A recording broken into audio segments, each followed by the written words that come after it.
everybody. Okay, the recording has started. So again, thank you very much for joining us for this free workshop that School of the Future International Academy offers openly to the educational community on a matter that is of high importance. And I know that a lot of people out there are curious about, they want to see how they can take advantage of all the advancements in technology. So we decided to focus a little bit on that for this workshop. I would, as a starting point, I won't say a lot about the organization. I think that a lot of you know us and the work that we do. But Sophia is a non-for-profit organization who works globally. We work with school leaders and educators around the world, providing capacity training opportunities like this one, or the mentoring program where we mentor educators and school leaders to make changes in their learning environments.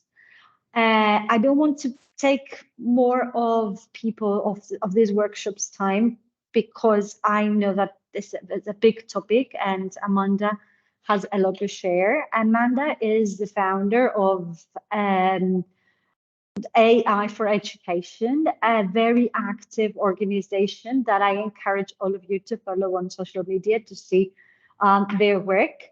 Amanda, I guess that towards the end of the discussion, you will share ways that the audience can reach out in case they want more information or they want to learn more about the work you do as an organization. All right, so the floor is yours. Thank you very much. Hi, everyone. My name is Amanda. Thank you for the opportunity to be with you all today. I'm really excited to have this conversation. The last time I did a similar conversation about this was actually in Australia. I would take a very international bent, even though I am located and from the US. But what we're going to be talking about today is AI in education and addressing its possibilities and limitations and how to harness the power of AI to support your schools and systems, but also to think through, what it means to have this brand new technology that is set to transform not only school, but the workplace, potentially our interactions with each other, and all types of society, all parts of society. So we're going to have that conversation today. Really excited to have you all here. Our agenda is that we're going to talk about generative AI as an overview so we can situate ourselves in a common understanding and language. We're going to talk about why it's important for schools to think about these tools and the adoption of them. We're going to talk about the good, the bad, and the ugly. So we're going to look at all parts of what generative AI can mean and has meant already.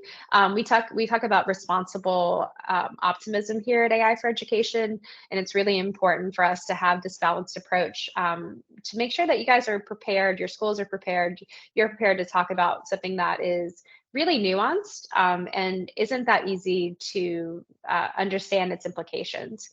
We're then going to talk about adopting AI at your school. We're going to talk about policy, which is a big part of what we do, and some final thoughts. And then that final thoughts section will also do some practical resources, which I think are super important right now. Thought leadership without practical resources, I think, is something that we don't have a lot of space for right now in education. So it's important for me to make sure that you all have some things to go away from. To give you a bit of background on who I am, where I am someone that has been in education for 20 years. I started as a high school biology teacher in the Bronx in New York City, which taught me a lot about the importance of equity in education. And I've been, had every job in education, including being an EdTech CEO in Australia from 2019 to 2022. I started AI for Education this year when literally the day I first used AI. I used ChatGPT. I asked it to build me a rubric in a sentence with a prompt. And when it did it in 10 seconds in the format of a table, I knew that this is a transformation that we've been talking about for a long time in education and technology. I got really excited about the possibilities.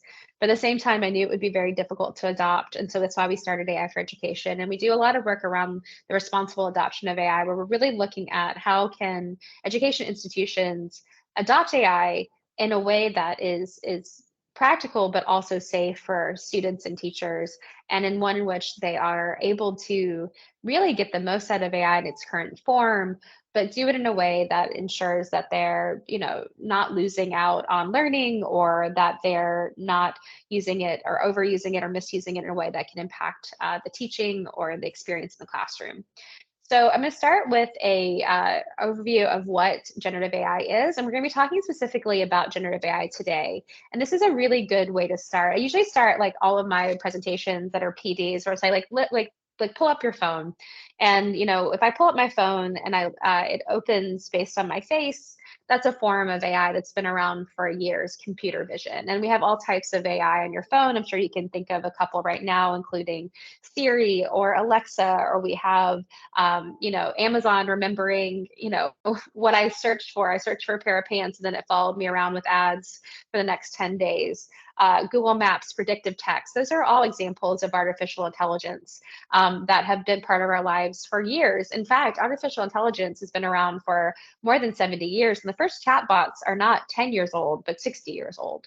And so it's something that is a form of, or an area of study and development in computer science that looks at building machines that can think and act like humans. And so whether that's robotics, or these tools in which they're able to like chat with you, those are examples of using like human-like interaction to drive the development of new tools. If you take a step back, or step down, you have machine learning, which is the ability for computers to learn from experience or data without human programming. And so essentially you can learn about how to understand human language by listening to a lot of human language. And then that ability to take that and then do automatic captions on YouTube is an example of machine learning as it's existed.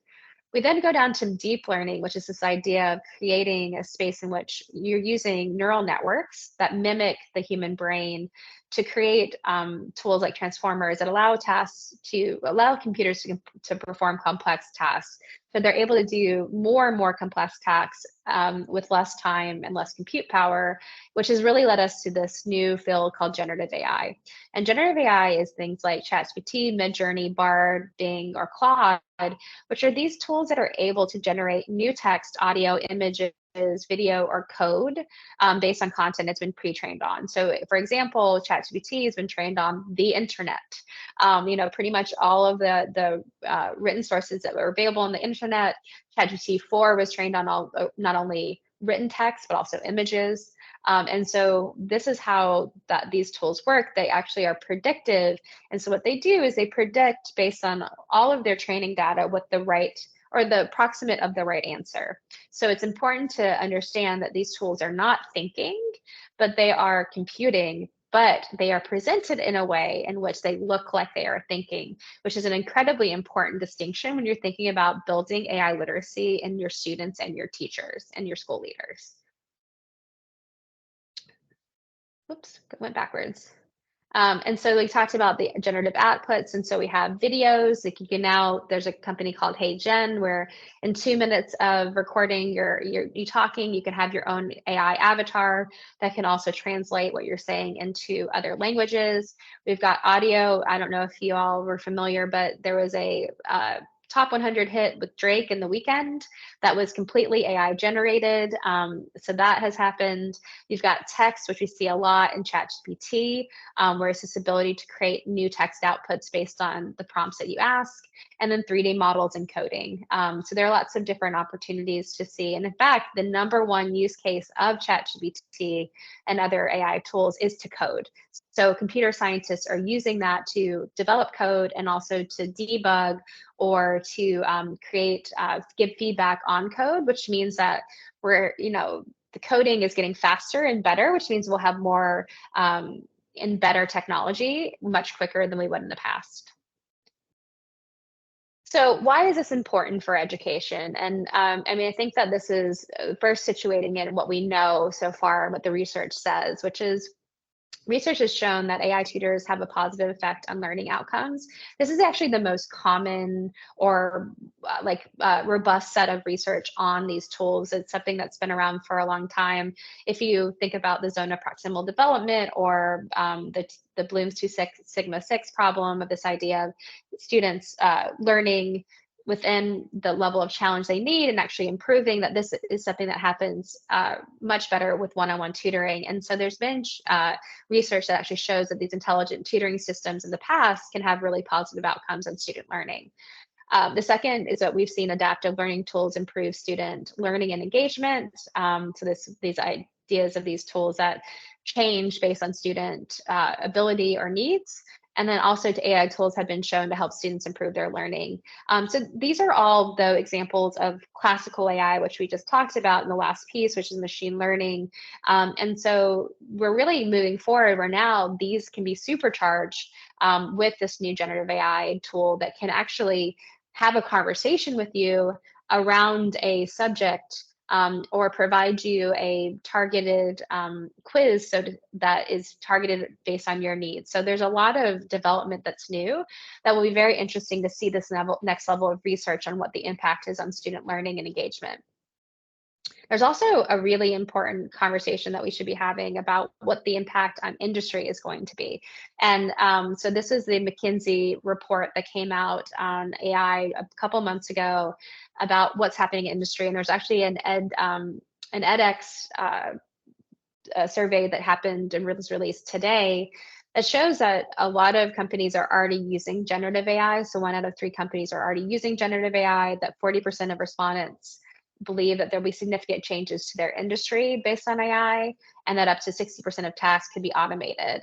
Also, that there's an estimation of about 30 to 40% of jobs can be eliminated by AI, and that this would primarily impact jobs that are held by women or people of color, these kind of white collar skill sets that are really at risk of either becoming eliminated and or being downgraded in terms of the importance based on generative AI.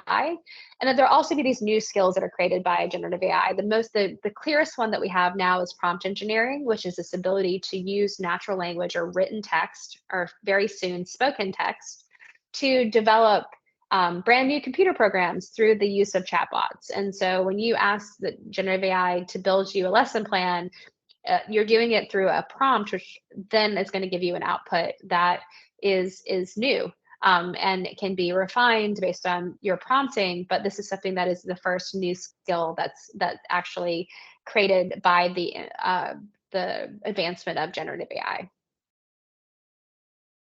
So what is the opportunity?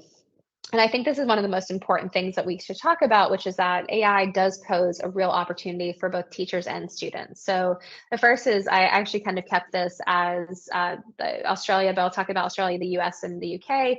But between 50 to 70% of Australian teachers have considered leaving the profession. 55% of American teachers have considered leaving the profession more quickly than they thought. We see that the majority of these teachers are citing that their workload is why they have left and why they have burnout. And teachers and school leaders have experienced work stress at a 4x the general population, which if you've been a teacher or you are a teacher, this very real. If you're a school leader, you feel it very keenly as well. And then 76% of teachers believe their workload is unmanageable. This is consistent in the global north.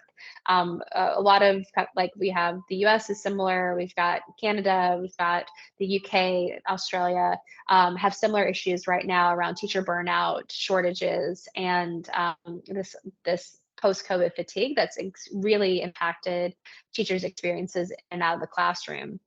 The second is that there's an opportunity for students. And so 1 out of 4 Australian students receive family-funded tutoring services. It's actually significantly lower in the US. It's about 10 to 15%. And so we talked about AI tutoring being one of the real opportunities here, but this is a real gap where some students are getting a real a heads up, so to speak, in terms of their ability to have this one-to-one tutoring. We've seen learning loss and mental health issues from the pandemic that have been significant and widespread, not only pretty much in most systems. And then Australia is a really interesting point but 20% of students do not finish high school in Australia. It's about 5% in the US. And so there are quite a few students that school doesn't work for.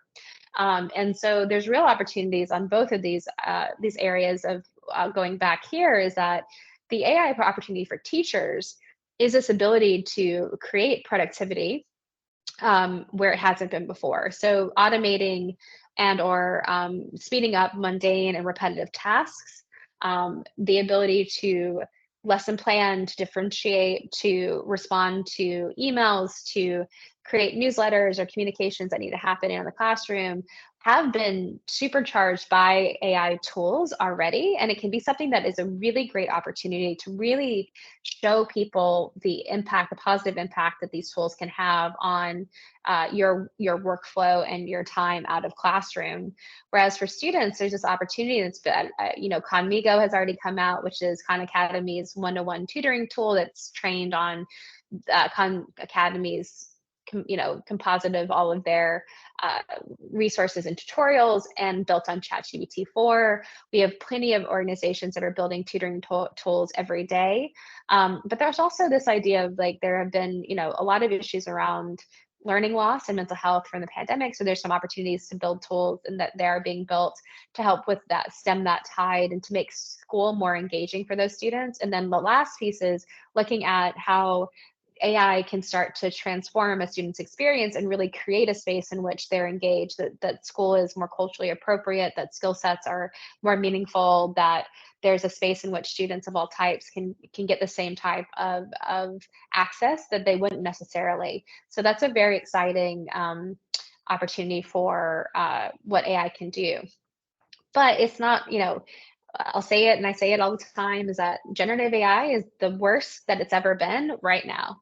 So right now, the release of, ChatGPT happened in November to January, and it hasn't been that long, but it is something in which the technology has deep and pervasive issues, and we'll talk about that.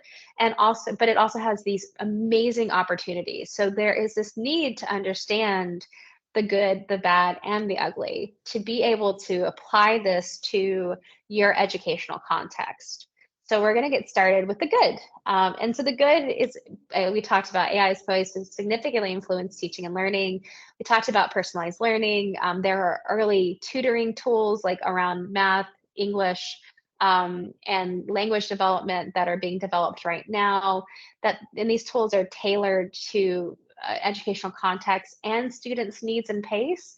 I'll add something to that. Also, their interest is something that's becoming more and more possible, where if you really love to read about sci-fi, you not only are you reading about sci-fi in a book that has all the questions and comprehension questions and vocabulary and complex sentence structure that you need to learn, but it's about a topic you care about, but maybe you're the character that's leading the charge within the book. So you're situating that student within the context of the book in many ways to really push their learning. The second is intelligent tutoring, which we talked about already. We've got automating admin. So AI can handle tasks like first draft grading, freeing up teachers' time to focus on instruction. So it also can help you with lesson planning. We'll be showing our prompt library, which has 60 use cases for educators and school leaders to use AI to help them with their day-to-day. It can help with accessibility. So students with dyslexia often struggle to, and adults with dyslexia often struggle to, interact through written communication because it's so difficult, and it can be very scary and very confronting to have to write an email even. And so the idea that you can use these tools through speech now, this is coming in the next 2 weeks, ChatGPT will have a multimodal ability, or you can do something that doesn't have to be spelled correctly. If you go into ChatGPT right now and you're typing away and you make a misspelling, that tool will still understand most likely what you mean. And it allows for people to really kind of those that need or have a different need in terms of support from technology, there's some real opportunities that are coming available.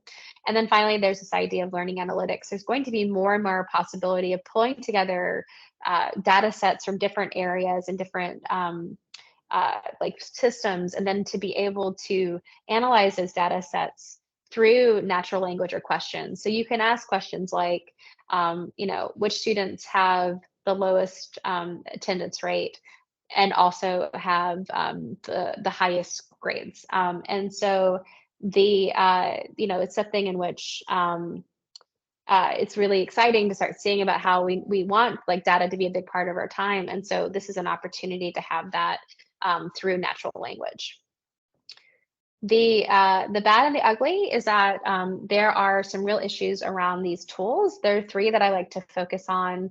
One is that I've seen this live when working with teachers and leaders, is that there is an assumption that ChatGPT and other tools are like Google, and that you can ask it questions and it's going to be like very important in terms of what essentially like what people get out of it. And so this case, when you use ChatGPT and you ask it for something that happened after 2021, it's going to make something up, which is called a hallucination, because these all of our models that are out there have limited knowledge bases. So they have cutoffs that happen. And so ChatGPT 3.5 is 2021, ChatGPT 4 is 2022, Claude is 2022. And so that means that if you're asking it questions, first of all, it can't access the internet in most of these tools. And the second is that it's not going to know things that happen after that time.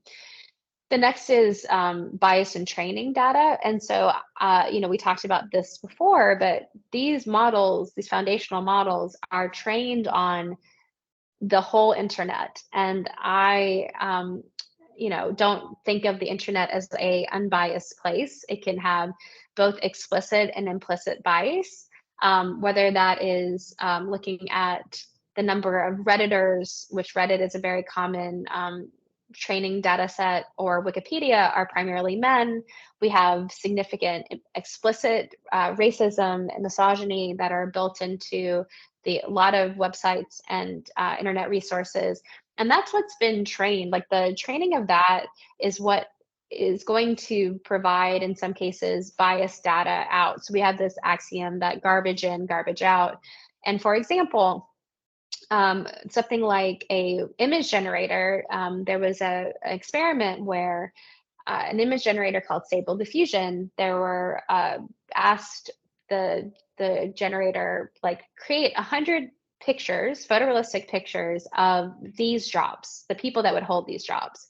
And so what ended up happening is, if you asked it for CEOs, it would be overly, like, it would be stereotypically white and male more than in the more than actual amounts. The example is also women and what people of color more commonly in social work, in other realms. And one that I thought was most interesting is that it asked for judges, and three out of the 100 images were women, when in actuality in the US at least 34% of all judges are women. So a 10x difference between what the stereotypical idea of a judge was, that was represented in that training set, was something that actually meant that when you asked for a judge, it gave you a white male as your primary version of that role.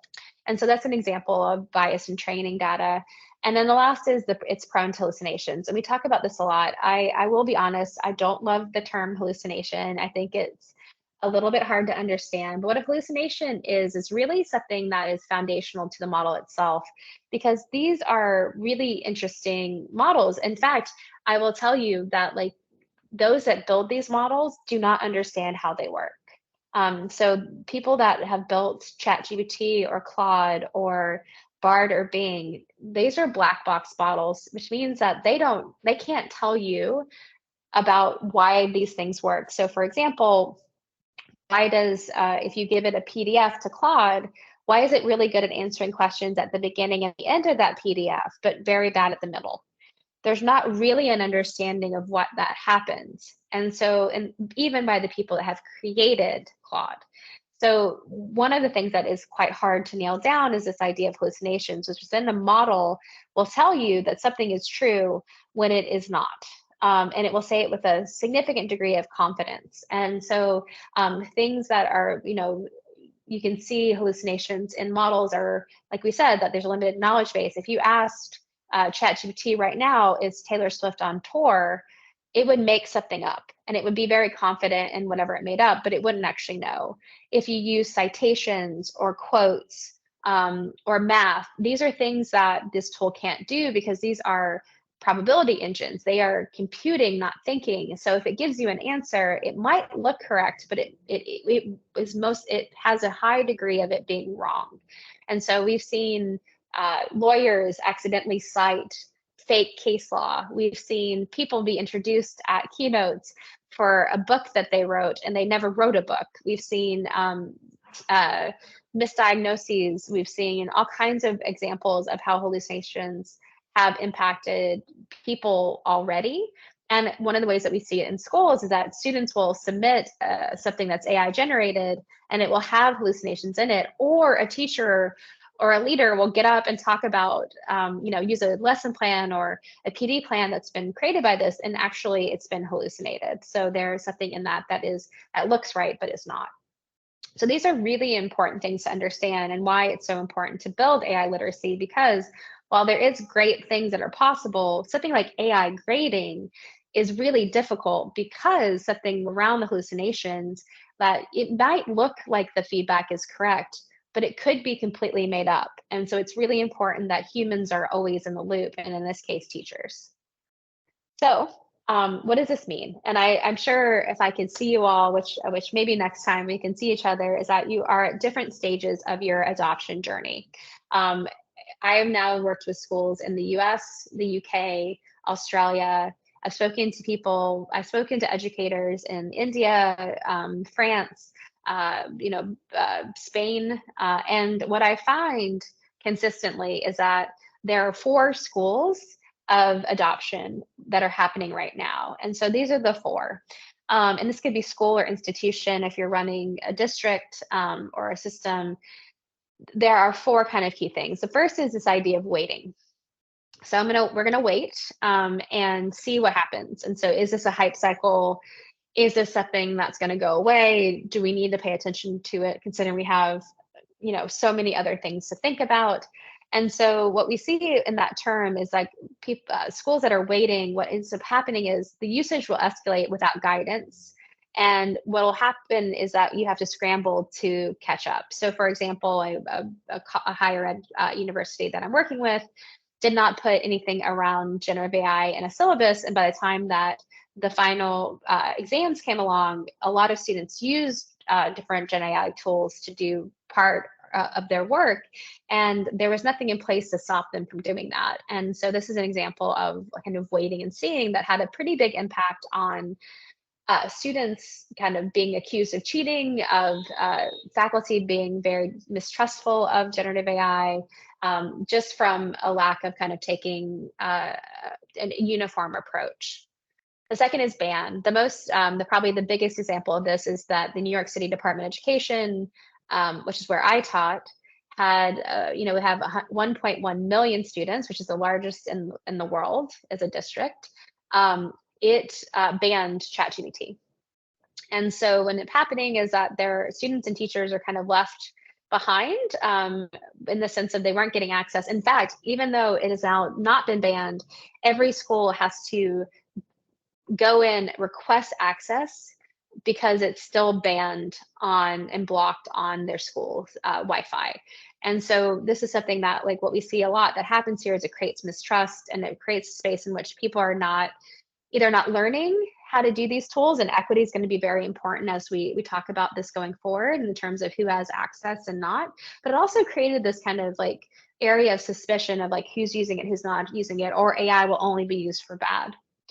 The third is self-guided. So meaning that, hey, okay, so we're not going to ban it, we're not going to wait, but we're going to say you go off and use it to your best ability. And so whether that's, a teacher really loving it, or a school leader, like bringing it in and providing some support.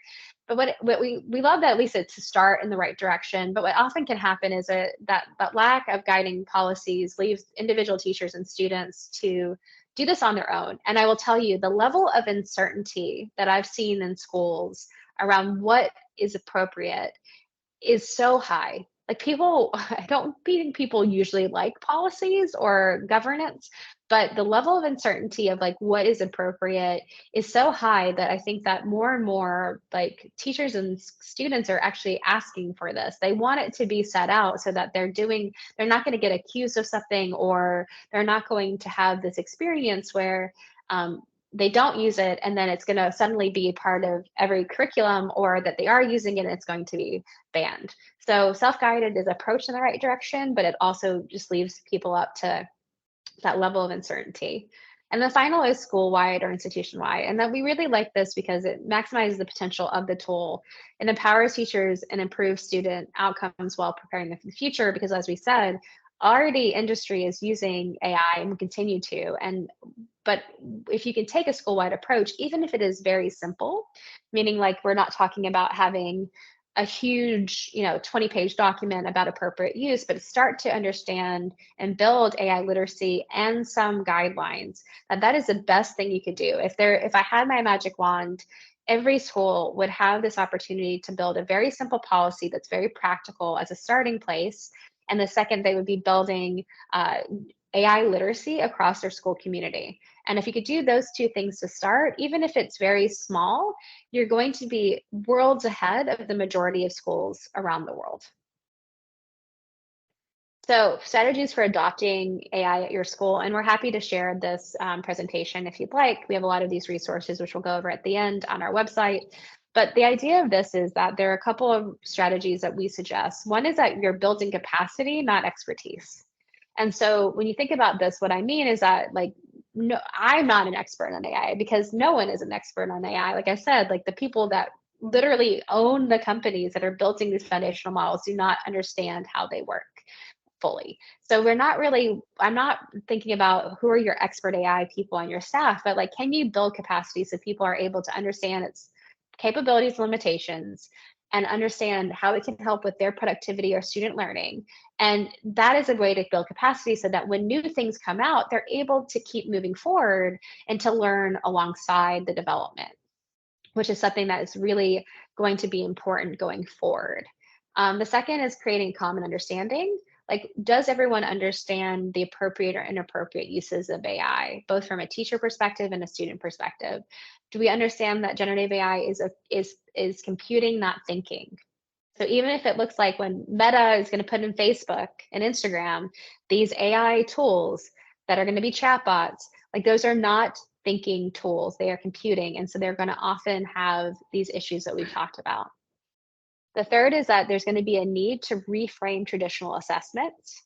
So I'm very sorry for all of our, English language teachers, or, our history teachers, or, those that have a lot of assessments that are by paragraph essays or argumentative essays, because right now ChatGPT and Claude can write a 5-paragraph essay better than I can with a minute of work.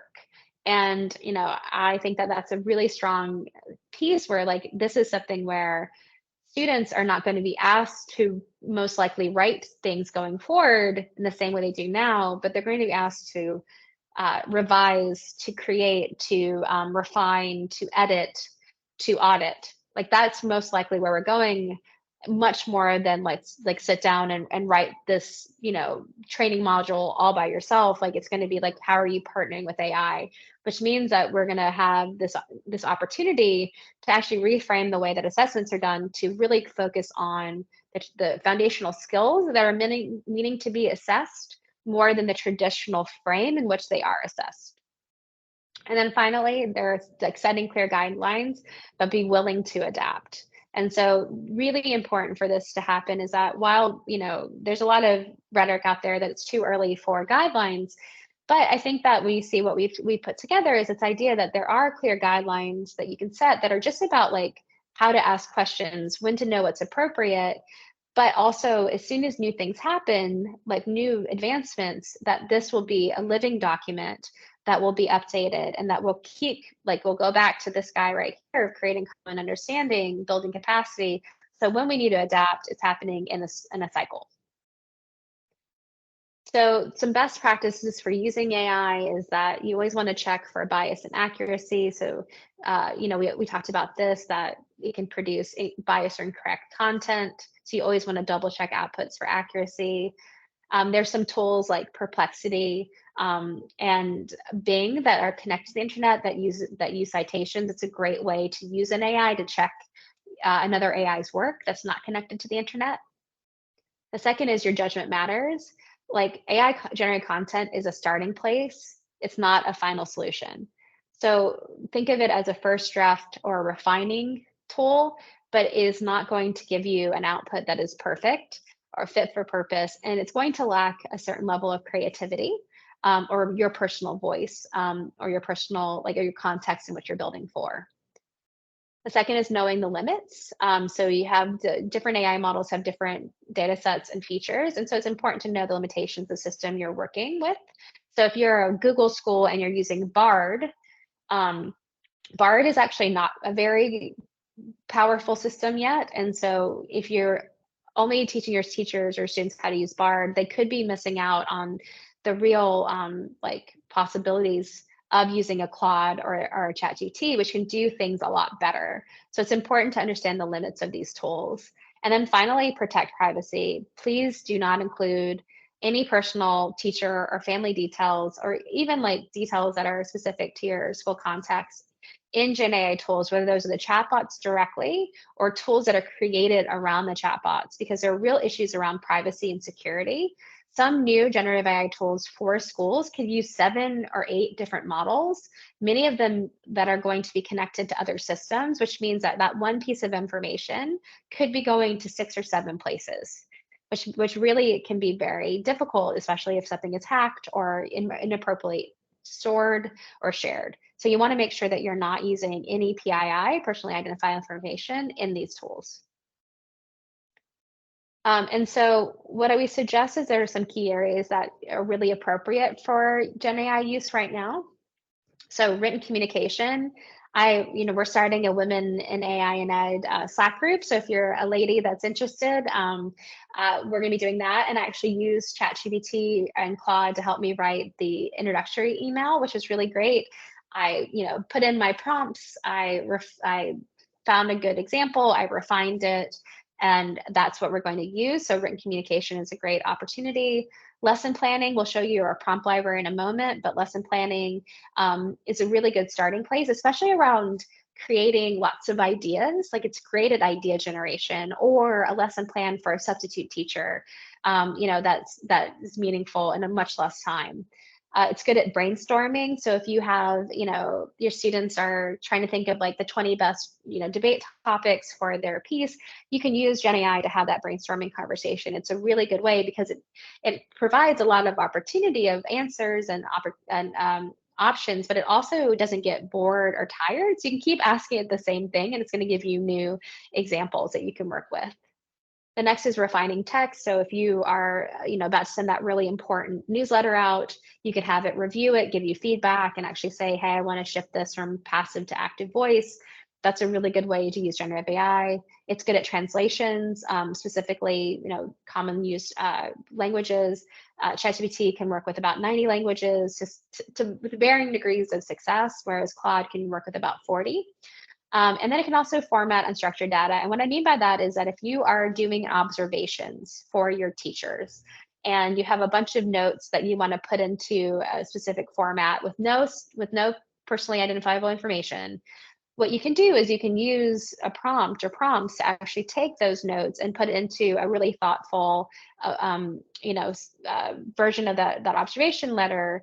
And then, of course, remember, we never have it be a final draft, but then review that. And that can be really great. And I know leaders right now that are saving hours of time when that observation period comes up by being able to do that. And the last thing that we're going to talk about before kind of showing you some examples is like what it means to have an AI policy, because a lot of systems don't have anything in place in schools, and there's not a lot of guidance from like regulatory bodies. So we've created a couple of examples, and I want to share that with you today. But just some ideas about what to do is that you can create, we wanted to, again, create a common language and baseline understanding the technology. Everyone should understand this policy and what generative AI is and isn't, as a kind of baseline to ensuring that we're responsibly adopting these tools. You want to create guidelines that work for both students and teachers. And you want to identify stakeholders to develop and socialize a policy.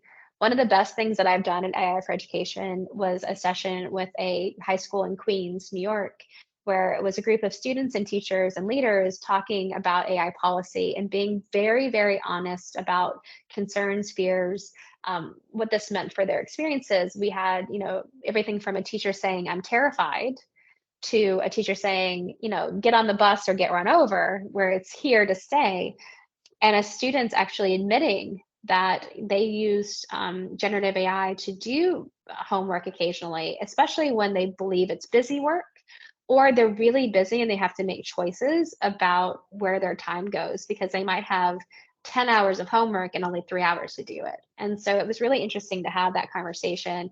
But then there was that ownership of the policy that then allowed it to be spread more widely across the school, and make it more effective, which is that idea that you want to socialize the policy. You've also got this idea of identifying the policy as a work in progress, which we already talked about. It's changing very quickly, so this will be reframed essentially quarterly. And then examples of the policy in stakeholder-specific language. So for teachers, for leaders, for students, and for family. Families are also going to be important to be part of that upskilling journey. So we always say to include 3 things, and we have this tools on our website, which I'll show you momentarily.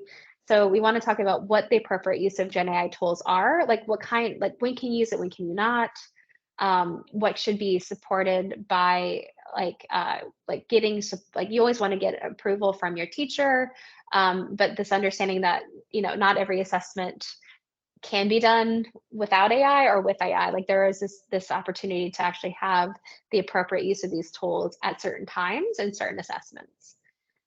Tracking and citing generative AI. So not just citing, but actually showing your work, which is a real learning moment, which we'll talk about momentarily. And then of course, that idea of data privacy and security. So here's an example of a student guide that we created that can be really helpful. And we have another student policy, which I'll show you in a moment, but it's this idea of that there are some great places in which you can use AI, but once something like getting started on an assignment, help me improve what I've already done, explain an idea in simpler terms or in a way I understand. But it's not just like go and do. It doesn't end at yes. It says I need to ask my teacher and check my handbook to make sure that it's acceptable to use. I need to pick the right tool. So that's really important. I need to double check my work for hallucinations and bias. And we have examples of our definitions here. And then cite the tool you have used in your final product. So that's an example of what needs to happen here. And then those are fully complete an assignment for me. We know that we don't want that to happen because you're not, first of all, it's plagiarism, but also you're missing out on that cognitive work that's really important. And then help with research and find facts, quotes, or resources. Because AI chatbots often hallucinate, we really want to avoid students using ChatGPT or other non-connected to the internet AIs for this type of work. But this is just an example of what you can do for students to be able to follow. And we're actually going to be building a teacher version of this because there are other things something like AI grading is an example of one in which you probably don't want to use at this stage, especially without oversight. You also want to check if you're creating a lesson plan or an activity that there's no hallucinations bias. So we'll be creating that version of this as well. So I'm going to come off of this share. So I'm just going to stop sharing my screen for a moment. And so 1 second, and I'm going to show you our website. So like I said, we want this to be as practical as possible. So I'm going to show you what you can do right now to take back to your school. And so I'm going to share my screen one more time.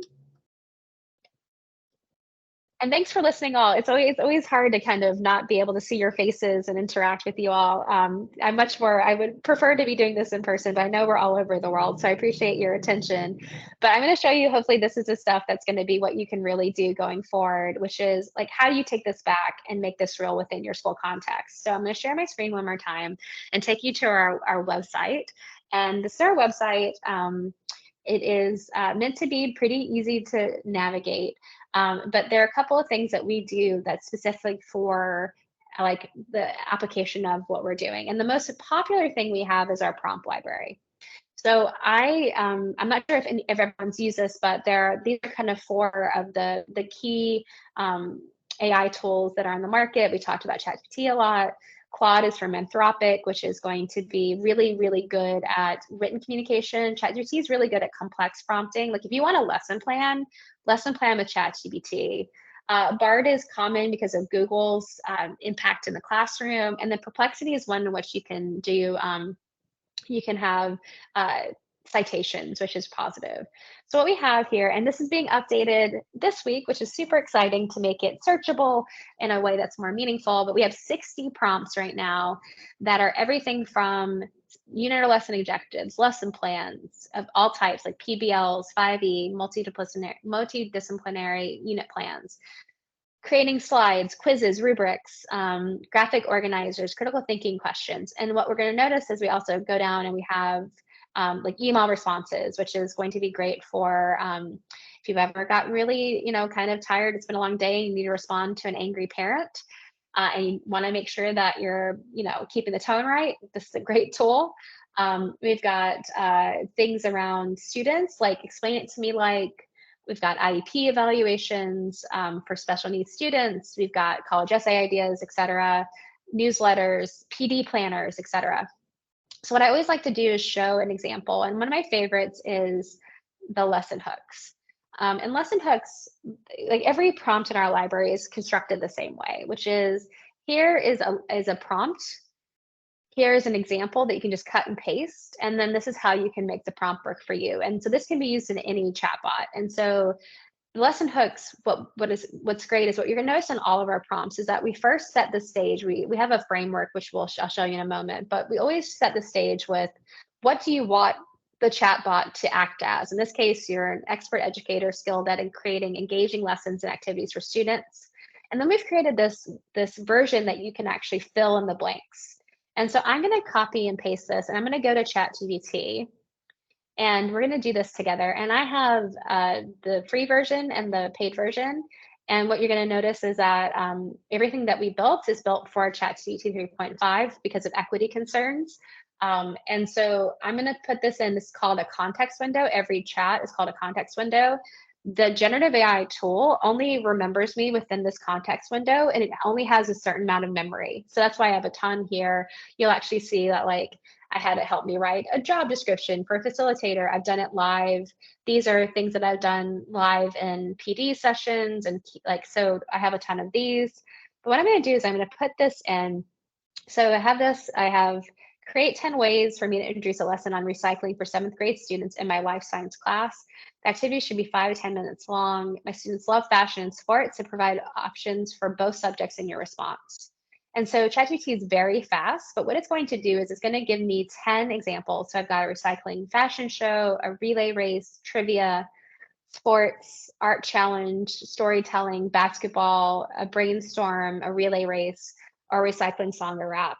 And so I could potentially come up with these ideas, definitely not as quickly and probably not without some brainstorming help, which is where I really think about AI. But what I can do now is I can say, okay, which one do I like? I like the recycling fashion show because I can also kind of maybe extend this so that students can bring in their old jerseys. So what I can do now is I can like prompting is what I do back and forth. It's how I am using natural language to get an output from the AI. And so what I'm gonna say is now take number 1, because remember, it can remember me, or to say 1, and create an activity lesson plan for 10 minutes, including students, including a mention of student jerseys that can be recycled, and provide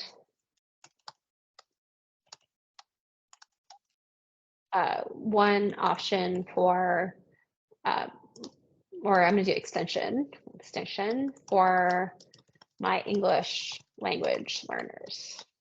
And so what I did there is I'm now taking this, and what's happening is going to use a pretty common, I haven't given a lot of instructions about what kind of lesson plan or activity plan I want, but it's going to give me, remember this is predictive, what is most common to a lesson plan is a title, an objective, materials needed, and so duration, the procedure, so an introduction, and then the activity itself. So divide a class into small groups, ensuring a mix of ELA proficiencies. The students are going to get some of these outfits, and then they're going to have 5 minutes for the design phase. Then they're going to have a very short fashion show, and then they have an extension. And what we're going to notice here is a couple of things that have happened. One is the formatting is very wonky, so we have 8s and 12s and 16s, and so that's a good example of a limitation. And it's also probably way too long. So shorten, this is too much content for 10 minutes. Provide a shorter version. Well, a version that can be done in 10 minutes. So what we'll do is right now I'm showing is that there's a condensed version, and what they're going to do now is that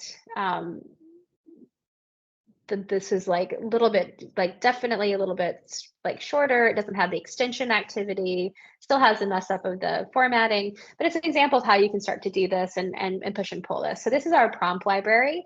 Prompting is really, really important. And so I'm going to show you all like a guide that we have. So these are our prompts. We also have all of these AI resources, including the generative AI diagram we have for you. We've got a 5S framework, which I'll show you in a moment, for both students and teachers about how to prompt. We've got how to build our AI roadmap for your institution that looks at establishing a foundation, developing your staff, creating learning across the community, and then assess and evaluate. We've got examples of how to develop an AI policy, including a student version, which I talked about, which is, this is actually something that we know that schools have cut and pasted and then adapted with what is AI, what are the 3 steps students must take, including checking with your teacher, tracking your work and citing it, and then some appropriate and inappropriate uses. But the one I want to show you also is this 5S model, which is how we create our prompts, which we just did. So setting the scene, being specific, simplifying language, but then structuring the output, like, and sharing your feedback, which we've done. And so I didn't do a good job of this, and you can see that, and you can see that in the way that it was output. But these are really good examples, and we have examples of what that looks like for teachers, and then we have a version for students. So you're a Shakespeare expert and are great at helping high school students study, as an example. So we have all of these resources. The next resource I'll show you is our curriculum. So we have a 4-lesson curriculum that takes students through learning about AI. So this is about prompt engineering and what AI is, these conversational AIs.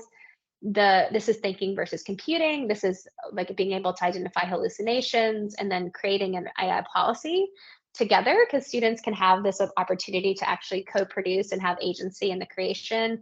I'll show you an example of what it's look like. We have 2 versions, 7th to 9 and 10 to 12.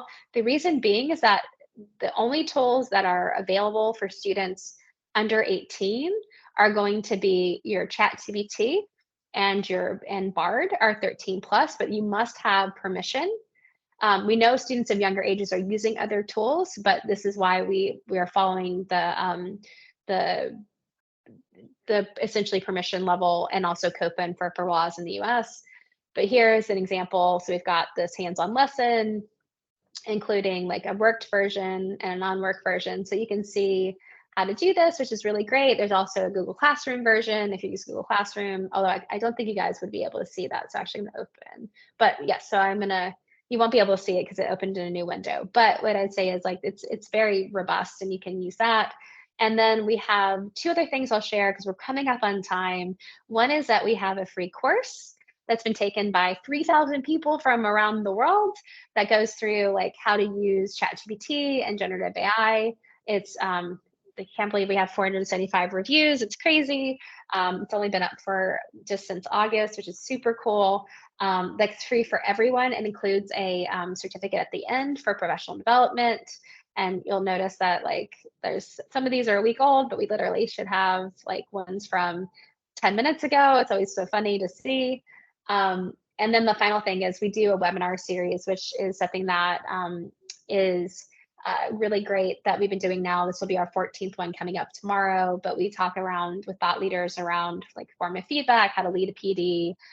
Last week was creating AI policies. We've done one with supporting students. And so you can watch all of these on our YouTube.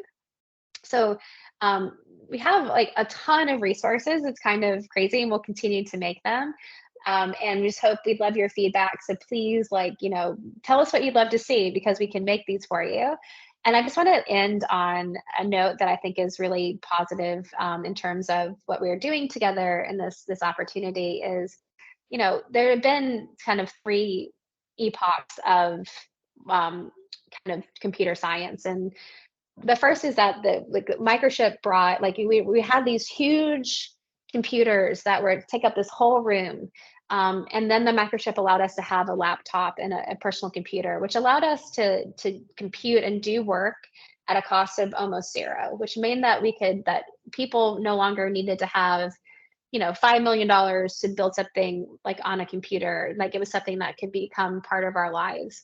The next is the internet took the cost of the distribution of content, meaning like I built a website in a weekend, which allowed us to have these conversations now at a very low cost because of the microchip. And the third one is that Gen AI allows us to create at a cost, almost cost of zero. And that means that students right now and teachers right now can create new games, new websites, new videos, new creative outputs, pictures. They can create their own chat bots. They can create their own tutoring tools. I know a 15-year-old who has built his own tutoring company with an AI tutoring tool. And this is something that we're democratizing access to computer science. No longer do you need to be an expert of experts and spend 10 years learning how to code with JavaScript and Java. You now can code with natural language. And so this is the opportunity for us to be incredibly creative in a way that's brand new. And it's something that as we come together and build AI literacy, which we talked about a lot today, plus building these guidelines and guardrails, we have this real opportunity to move forward together and create, I hope, a much better experience for students and teachers, but also a society that's building and creating in ways that's never been possible. So I am Amanda. It's been so nice. Thank you for listening to me. And you can connect with me on LinkedIn and just really appreciate everybody's time. Thank you so much, Amanda, for this super interesting presentation. I think I've kept a lot of notes. I think that everybody learned a lot. I will leave these last 3 minutes for people to ask questions. Guys, you can unmute your phones or your microphones, sorry, or you can leave questions in the chat. My question would be, if you could give us the 3 top go-to tools at the moment for teachers. Like you mentioned GTP a lot, you mentioned Claude, something that, to be honest, in Europe, at least, I don't see a lot of educators using. Would you give us some more examples of useful tools? Absolutely. Well, I think the first thing is please don't pay for anything yet unless you're paying for GPT-4 because you're doing high complexity work. And the reason why I say that is that all tools have the same issues. So like they'll have hallucinations and bias. And so if they're free, like there are great tools. I know people really like CuraPod to develop instructional materials, or Magic School to do kind of lesson planning. It's almost like our prompt library plus. But and their Brisk Teaching, which has a Google Chrome extension that you can use. I would say, though, that I would get really comfortable with ChatGPT or Claude and Perplexity, which allows you to do like citations first, because I think they are going to win. What I mean by that is that in 2 weeks, ChatGPT is you're going to be able to talk to it. You're going to be able to create images with it. You're going to be able to have it speak back to you. You're going to be able to upload a kid's diagram and ask for feedback on the diagram of or make like a cool video based on it pretty soon. And that's going to be part of these major tools. And whereas like a lot of other places are going to be asking you to pay pretty quickly for tools that are not actually that much better, if better at all. Great. My other question would be, what about like the whole conversation about ethics and AI in education? I guess that following guidelines would help schools. That's the basis for academic integrity and biased language in their schools, right? And this is how we approach this. Yeah, so the EU has some regulations in place around deep fakes, around privacy, around copyright. But realistically, no one really has an understanding yet of what the governance will be. And so I would not wait. I would not wait for your country or your regulating body or your school system body to make that choice. What I would do is something like I said, make it as simple as possible. It can be a page. It doesn't have to be a 20-page document, but just always make it clear that we're normalizing that it's okay sometimes to use these tools in ethical ways, but that there are limitations and capabilities. So I think that you really if you can do those two things, then at least you're not hiding. Because I have a principal I work with who really thinks, and I think he's right, that more people in schools are using AI than are willing to admit. And then because it means that they don't want to look like they're a teacher, they don't want to be ostracized because they're the AI person that's not putting the effort in, or the student doesn't want to think that they're being plagiarized, right? They're plagiarizing. So people are hiding it. So what we want to do is we want to say, don't hide it. Come, let's lift it up. Let's actually build our own prompt library. Come in, give us the prompts that are great and normalize it, because there's nothing worse than spending a year where it's he said, she said, where it's that's all you'll do for the whole year. It's just they plagiarized, they did this, they did that. And that's not going to be a good experience for anybody. One last comment about our international audience. Everything that Amanda said about the prompts, you can translate them and you should translate them in your own languages for the tools to work in their most effective and efficient way. So setting the context is something you do in every language. This is what I wanted to say, not just in English. Absolutely. And at least a couple of our tools are actually translated already. So we have that version of the student guide of yes or no. We have it in French, Spanish, and Portuguese. And so think that, but you're absolutely right. If you use ChatGPT or Claude and you use it in the language, so you would absolutely use it in Greek, so to speak, then it will respond in Greek. It will do it some better than others, but as the upgrades get better and better, it's going to be, the outputs are going to be really good. Lovely. So if there are not other questions, I don't see any hands raising and any questions in the chat. This is the time to thank you again, Amanda, for this very insightful presentation. We will be all here waiting to see what else is coming from AI for Education. Thank you very much, guys, for all the quick response and resources you provide to teachers worldwide. Absolutely. Well, it was a pleasure. Thank you for the opportunity, and please connect with me. I'm happy to chat, and we'll keep sharing resources. I appreciate you all. Thank you, everybody, for joining us this afternoon. Thank you for keeping you 3 minutes late. We'll see you at the next one. Bye. Thank you. Bye, everyone.